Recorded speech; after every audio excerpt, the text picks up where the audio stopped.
Good evening. If you could all stand to join us for the Pledge of Allegiance. You know, it doesn't matter, don't stand. I'll go ahead and call this board meeting to order. Our first order of business will be to accept the school board agenda. I would like to address the revisions. Item D2, approve minutes of the June 23rd, 2024 work session meeting. Minutes were added. Item F1 under new administrators, updated attachments to the list. R9 FSB Board of Directors appointment. An item was added. R10 LGBTQ books will be taught to your third graders. Whoa. Excuse me, sir. Order in the board meeting. I'm sorry. I thought I just heard you say that LGBTQ plus books will be propagated to my son. At the conclusion of the meeting, you may approach the microphone. At the foundation of this meeting, you have kicked it off in a way that is not conducive to the convictions of the American people. I'm going to have to ask you to stand down. And I'm going to have to ask the American people to stand up and fight for their children. Parents, guard what goes into their minds. Monitor what flows into their hearts. You are not complying with the rules of this board. You are not complying with the rules of precedent set by the New York Times vs. Sullivan case, declaring our profound national commitment to the principle that debate on public issues should be uninhibited, robust, and wide open, and that it may well include vehement, caustic, and sometimes unpleasantly sharp attacks on government and public officials, end quote. But not hate speech, sir? All speech, whether love speech or hate speech, blue speech or red speech, poor speech or rich speech, is free speech. Not just that which correlates to the tenets of communism to which you are indoctrinating our kids. Sir, we're just trying to do our job. Then you should have become plumbers or electricians, not one of the highest vocations in our land.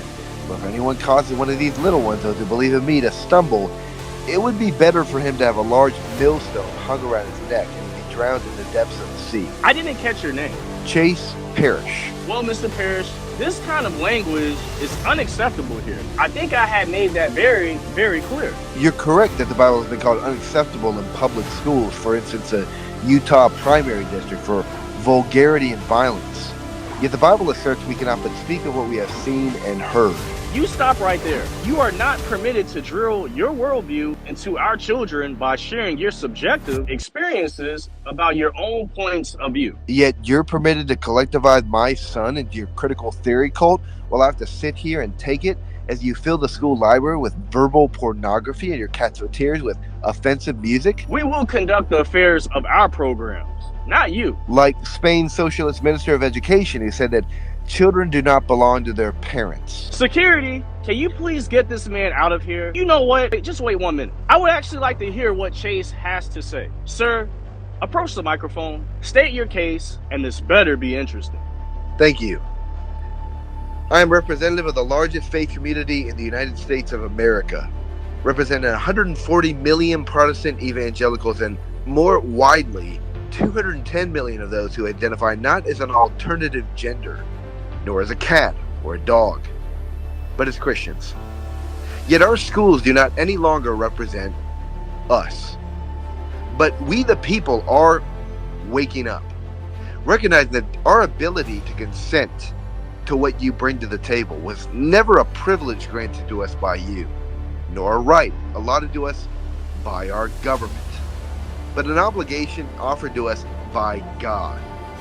That rights have never been given shape to, nor arise from our Constitution, yet only within it recognized and affirmed.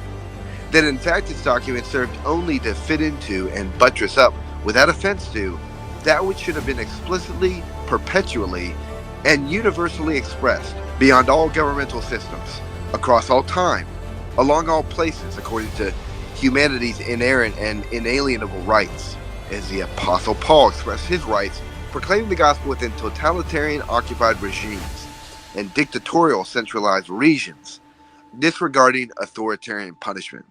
And you are beginning to close the glass doors of your castle in our faces with our kids inside. We appreciate your passion, but this is a school board meeting. Do you really think you can change things through our district? We can. One child at a time. Teach that child that no one can take away from them what God has given to them. And what is that, Chase? The people who are sitting at my side of your dignified cherrywood table, sir. Us. Just so we're clear for the record, you're stating that no one can take your kids away from you. Am I hearing this correctly? No, you're not hearing us. That's the problem. This is something far beyond that there is beginning to become a moral imperative for us, the parents, to take our kids away from you. Then where would they go, Mr. Parrish? That's never been any of your business, nor is it that of the state to tell me what I can do, nor what I will do with my own kids. Is that a threat? It's different than that, sir. It's a revolution. It's an American revolution. We don't teach such things here, sir. But I will, to my children. Let's go, kids. We've got a lot of learning to do. Leave your propagandic school books behind. We're forming our own curriculum.